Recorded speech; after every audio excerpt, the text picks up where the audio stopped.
Exorcists, and welcome to the lair of the film Exorcist. Tonight we will be taking a look at Spectre. The show follows the cute, smug, cane-wielding 17-year-old Kodako as she very aggressively tries to woo the older Kurio and act as a problem solver for the supernatural world. Now on to my opinion. Unlike last week's series, I was actually pretty happy with Spectre, because it did something similar to another one of my favorite shows, Ghostic, which focuses more on the mystery and the ghosts instead of the romance between our two main characters. But more on that later. For now, who created this amazing series? Why, it's Brainsbase. Known for other great series like Bakano, the second season of Spice and Wolf, and Durarara. So yeah, I can definitely see where the mystery aspect comes from, and also the personalities of some of our characters are so similar to some of Brain's past characters. So just because it's done by one of my favorite studios, does it make this series another hit? Let's find out. Now, starting with characters, we have Iwanaga, our main protagonist, who is the goddess of wisdom, that protects the balance between the yokai world and the human world. And she's got a thing for older men, which is why she starts dating our second main character, Kurio, after asking him out in the most interesting way possible. She basically asks him if he wants to date her with marriage in their future, which I doubt anyone would really do this in a real life situation, but here it is. Now yes, she is a lolly, but to be honest, I have no interest in her kind. So I was more fascinated by the aspect of being a one-eyed, one-legged goddess of wisdom, which actually got me thinking when I heard it about Odin, and the story of how he gave up an eye for limitless wisdom, which is pretty cool.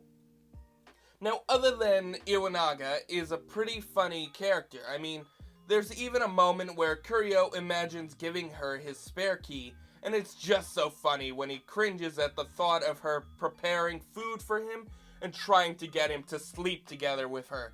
And it was just so good and so well done. Now, what's so special about Kurio? Well, he's a hybrid of a human, a kudan, and a mermaid. Because as a kid, he consumed their flesh, and now he's immortal and can see the future. So yeah, after learning this, I went all in on this anime, because I just love the concept of someone who can't die. He literally doesn't care, so he doesn't care about his health at this point, which also plays a huge part near the end of the show, but I won't spoil that, because it's actually pretty amazing, and you have to see it for yourself. This is also the idea that Kurio does worry about Iwanaga, but also on the surface, it seems like he's just being dragged along. So yeah, he's a sweet guy, but he could also show it more on the outside.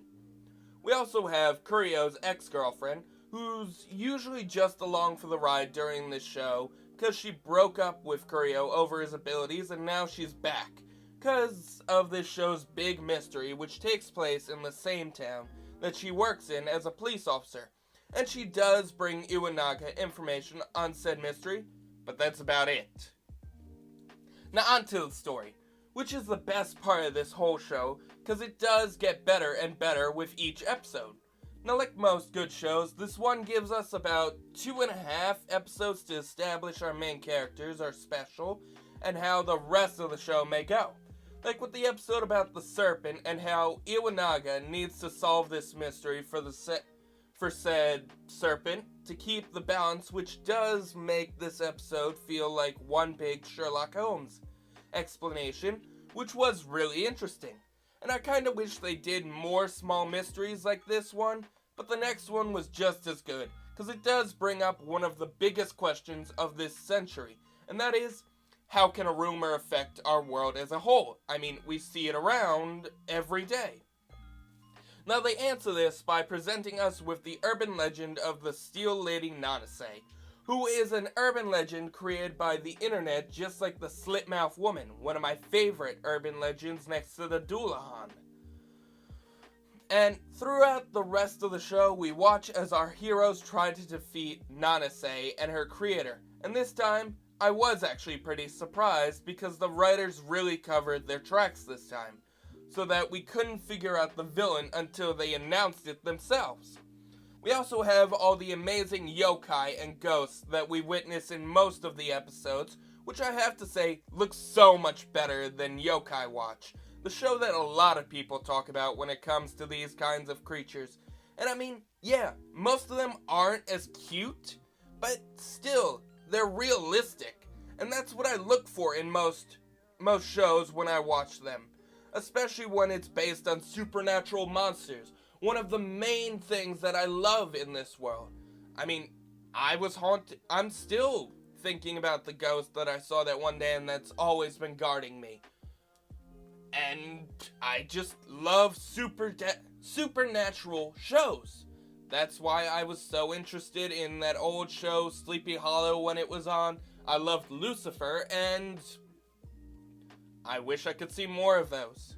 So yeah, I really enjoyed this 2020 show a lot, and I can't wait to see what else 2020 brings to us. I'm giving it a 9.9 out of 10, and I really hope they can find a way to give us a season 2, because there's so much more they could do with this show. So yeah, I'd recommend this to anyone looking for a good 2020 anime, or they're just really into supernatural shows. Now don't forget to like, comment, and subscribe to the channel, and if this video gets more than 100 likes, we may just go back and do the second season of Kaguya-sama Love is War. Because I care about you guys, and I will put myself through most kinds of hell just to make you happy. Especially since I hate Kaguya-sama. So, have a great night, and stay safe.